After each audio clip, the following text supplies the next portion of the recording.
Hello, this is Phoenix24, and this is the Ask Me Anything video, the answers. These are the questions that you've been sending in for me. I'll do my best to answer them as well as I can. Have you ever met anyone involved in the show? At the time the question was asked, no, I hadn't. But since then I've been to Comic-Con, and I've met Jodie Whittaker and Mandip Gill, Colin Baker and Nicola Bryant, Christopher Eccleston, and Paul McGann. Up to press, those are the only 4 people involved in the show that I have ever met. What are your favourite and least favourite stories from Classic and New Who? I'm going to try to avoid to answer the least favourite. I do have them, but I don't like to become too negative towards the show. In my opinion, my personal favourites are Season 22 and Season 24 of the Classics, the first seasons of Colin Baker and Sylvester McCoy. I like my show on the more quirky, the more fun, the more silly side. Perhaps it's because I was brought up with like the Slitheen and the Auton in Series 1 and things like that, but my sensibilities personally are towards the more childish, silly side. I love the 80s of Doctor Who. I also think that the Hartnell era is really good with the very basic storylines, the experimentations, things like the Planet of Giants, the beginning of the Space Museum. I think they had some wonderful ideas back then. In terms of New Who, my personal favourites are Series 8 and Series 11, partly because they're a sort of soft reboot for a new Doctor, but also I like the idea that they're all single-part stories, mostly new monsters. You don't really need to know much about the show. I like it when you can dip in and out without needing a long arc, and with Series 11 and Series 8 you basically have a full series where you don't need any backstory, which means that the series is just more available for re-watching, in my opinion. I probably do re-watch those more than anything else. In terms of singular stories, I would say The Day of the Doctor and The Timeless Children are my favourite stories, purely because they had so much creativity that I could harvest for my videos. Because I started my channel just after Day of the Doctor, most of my videos have been about the 11th, 12th and 13th Doctors, because that's when the channel was made. If I happened to be a YouTuber in the 1980s, I would probably have done lots of stories on the Trial of the Time Lord, the Valeyard and such, but those are the episodes that came out when I was at my most creative on YouTube, so those sit in a good place in my heart. If you had control of Doctor Who, what would you do? Who would you cast as the Doctor, as the companion, as the writers, plot lines, and would you bring any classic villains and monsters back that haven't been brought back already? And what direction would you take the show in? I'll try to take this one at a time. My casting for the Doctor would be Bill Nighy. I think he's the perfect mixture of the grumpy old man with a youthful comedic aspect. I think he would be probably the closest to William Hartnell we've ever had. I know that he has been approached several times to play the Doctor and has turned it down, but I think in my dream casting world, Bill Nighy, he would just be an unbeatable suggestion. Companion, I would probably say Lydia West, who we know from Russell T Davies's dramas Years and Years and It's a Sin. As soon as I heard Russell was coming back, I just wanted Lydia West back in some capacity, and I think a companion would be very good for her. For guest writers, I think Pete McTighe and Ed Heim showed some amazing work in Series 11 and 12, particularly things like Kablam, Orphan 55. I love those sorts of stories. Toby Whithouse, particularly from the Russell T Davies and Moffat era, I think he did some wonderful stories. James Matheson. But really, there's many writers I would use. Probably outside the show, I would say inside Number 9 writers, Reece Shearsmith and Steve Pemberton. I think they've shown that they can really bring together a lot of complicated threads in a short amount of time. I think they would be wonderful, particularly for the one episode format like Series 11 and 8. I think inside Number 9 writers would be incredible at that. What plot lines would I do? What direction would I take the show in? Again, I would probably... The funny thing is, I would probably write very different to what I like. I like very singular plots that don't need a lot of backstory, new monsters. I would probably do the reverse of that. I would bring back a lot of old characters when I'm writing my fan fiction in my head, I always bring back classic monsters and classic companions, so it'd be quite deep in lore, really, and probably a turn-off for casual viewers. And I'll probably delve into the Doctor's backstory in a similar way to the Timeless Children. I would explore who the Doctors were in the Division. Also, I think it's interesting that Roger Delgado, were we to believe he's the final master in the first regeneration, because he regenerates on the planet Tercerus in the Deadly Assassin. If we are to believe that's his final body, that means that there are 12 masters out there that we have yet to meet, so I'd probably explore the past masters. And I also think that the Valeyard is a very rich vein of material to delve into, although of course that would settle like a 40-year-old mystery that no one else has dared to delve into. I'd probably end that mystery and do my take on the Valeyard. Yeah, that's it for that one. Would you ever start another YouTube channel or collaborate with another YouTuber? I can tell you would do amazing fan audios. That's very kind of you to say so. I have done a playlist of different audios from the 8th Doctor through to the 10th Doctor, with each one with the varying success. I think I'm more of a performer than a writer. Be a fan audios is a great idea. I don't collaborate with other YouTubers in general. I have offered my footage to other YouTubers, and I've offered my impersonations and performance to other YouTubers on a regular basis, but I've never done anything on my personal channel, purely because I think creativity comes best from a place where you have the idea and it's something you're passionate about. And I think trying to make a YouTube video about somebody else's idea would lack the creativity and the passion that I believe my channel is founded on. So yeah, I would struggle to collaborate with somebody else purely because I wouldn't have the passion to do their ideas the same way I have passion with my ideas. Starting another channel, I did have another channel idea at one point. I never actually made a channel, but I had another idea for a channel, which was these negative far-right propaganda videos that we all see on YouTube.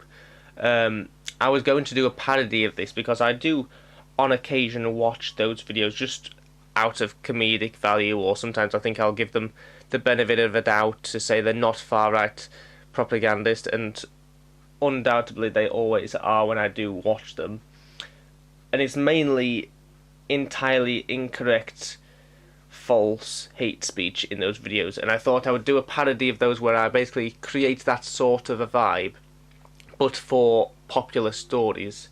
Things like, I don't know, John Pertwee in the 70s, or the Rusty Davies era with Chris Eccleston. I was going to fill them with sort of misinformation, basically recreate the information, the misinformation in these videos about episodes that these people would prefer.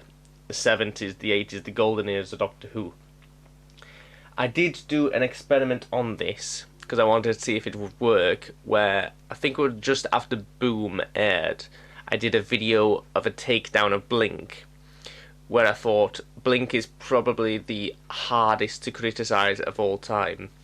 And so I made one of these misinformation videos about it being a anti-white, anti-cisgender, all these ridiculous misinformations about Blink, and I thought it'd be a good gag, people will get the joke, and it'd be a good test to see if this channel could work. And in my opinion, the video didn't work. I left it online for a brief period. I was never going to leave it online for a long period, but I just thought I'd test it. And I did get a few negative comments from my own subscribers, people who know the channel, who fell for the joke and believed it was real. And I just thought, if a channel that is so clearly pro-left as this channel is, doing a far-right video and people believing it, that's not a risk I was willing to take.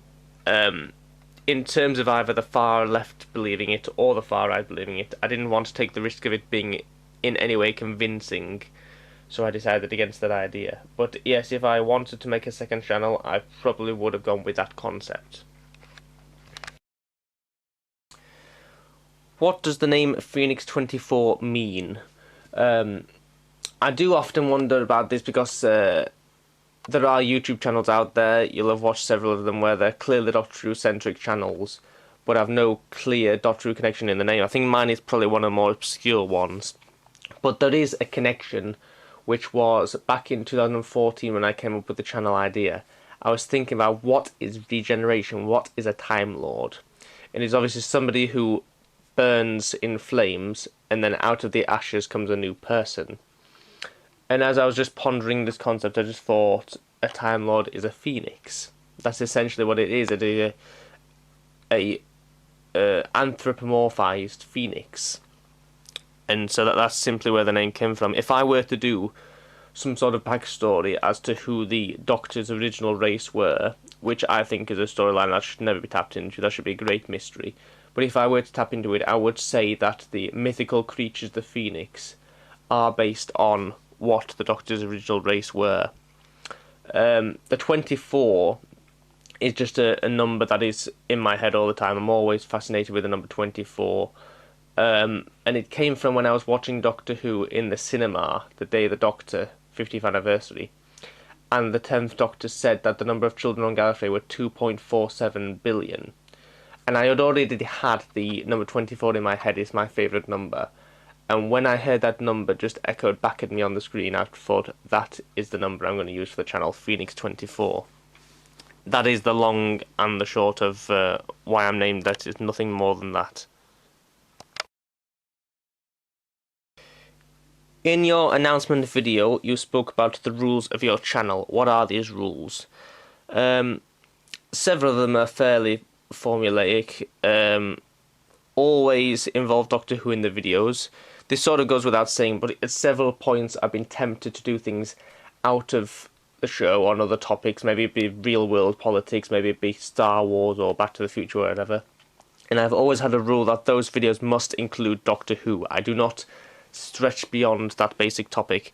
And that's sort of where the crossover thing came from, was that I wanted to do a Take On Me video, but I wanted it to be Doctor Who based. And so the Phoenix 24 channel was based on that concept, that I wanted to do crossover videos, but Doctor Who had to be involved. And so yeah, even if it's a very, very faint connection, every video has to be Doctor Who based, otherwise it does not happen. I never repeat the same video twice. This is mainly in terms of respecting the audience, really. I think that it is creatively lazy often to upload the same video, or at least change the format but reuse the content. I don't like to do that. There are occasions when it has happened. Obvious ones, Doctor Who in Song, I did 3 on that.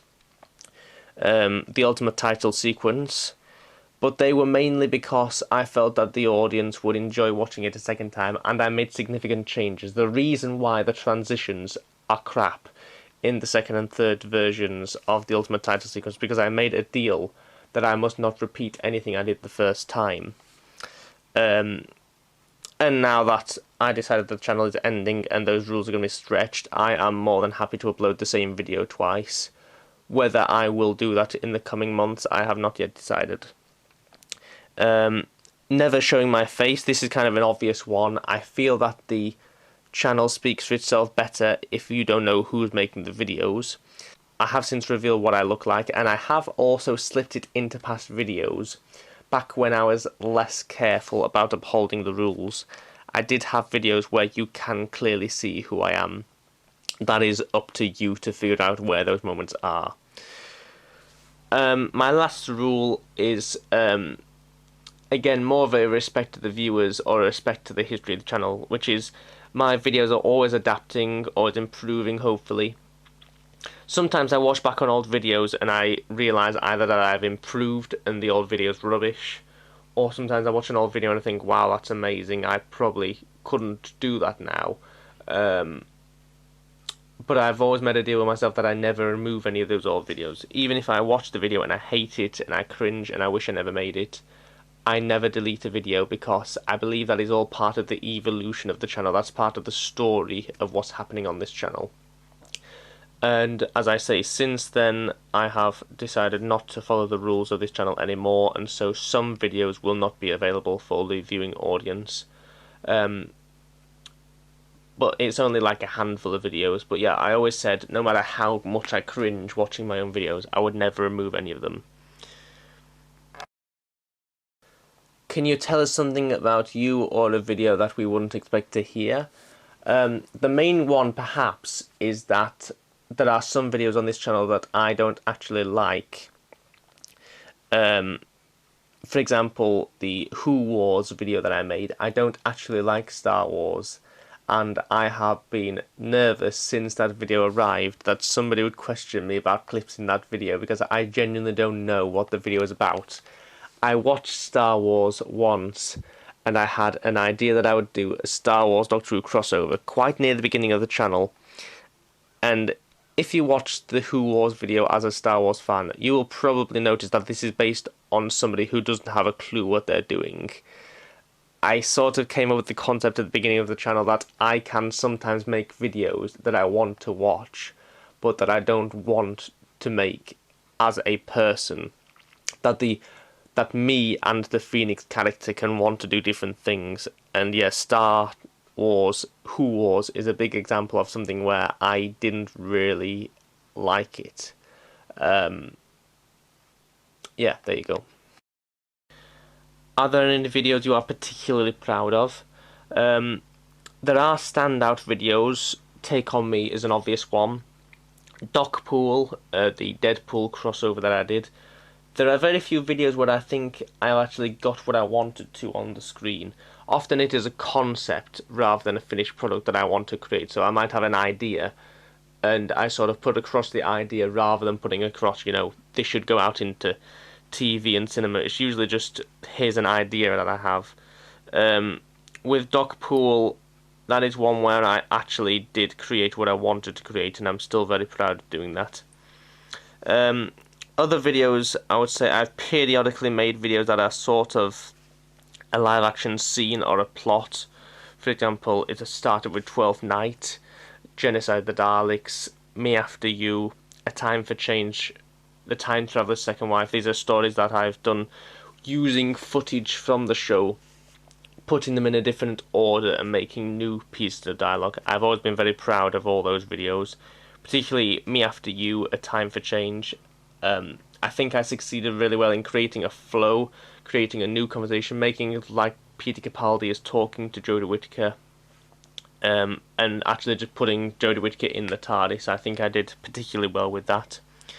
The Weeping Angel's Revenge, which is the working title in my head. To you, you know it as the Twice Upon a Time deleted scene. I think the gags in that video are some of the ones that I'm most proud of. I recently rewatched it, and I think it stands up really well. And in my head, it happened. I still think that the Weeping Angel was in the TARDIS in Twice Upon a Time. I still believe that. Are there any videos that you'd never finished, and why? There are many videos that I've never finished, mostly because I had to make another video, and I didn't have the time to do it. There were a series of videos that I made for the 10th anniversary of New Who back in 2015, and the 15th anniversary of New Who in 2020, and I just never made those videos because they were beyond my technical ability, and the time that I would have needed to make them, I wouldn't have made anything else. That is mostly the reason why, is that I didn't have time to make two projects. I had to pick between them. 2023 was a big one because I had lots of plans for the anniversary of the show, because I was doing Take On Me. I spent all of 2023 animating videos for the 60th within those first 4 months. And then when I decided that I wasn't going to do them because I was going to do Take On Me, I thought I'll push them back to 2024, 2025. Those projects never happened. I must have had 10, 12 projects for the 60th anniversary that I just kept pushing back and just never happened. And I had loads of projects for 2025, 2026, particularly for the anniversary of New Who again. The 20th anniversary of New Who, I had loads of ideas for that, which will never be made, and I'm fine with that. Why did you decide to leave? The simple answer is that it was the right time. I'd always said that I didn't want to close the channel while I had projects that I wanted to make. I didn't want to ever feel regret that a video should have been made and it wasn't. So when Take On Me was finally made, that was the big one holding me back. I said to myself, am I going to close the channel? And I thought, no, I've got loads of ideas. I said I had projects for 2025, 2026. For example, I had a series of impressions videos. I was going to make a whole series on fan audios.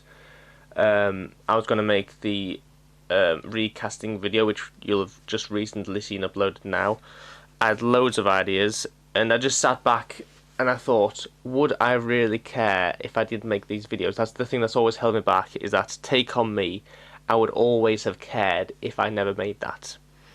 And I just thought, would I care if any of these prison videos never got made?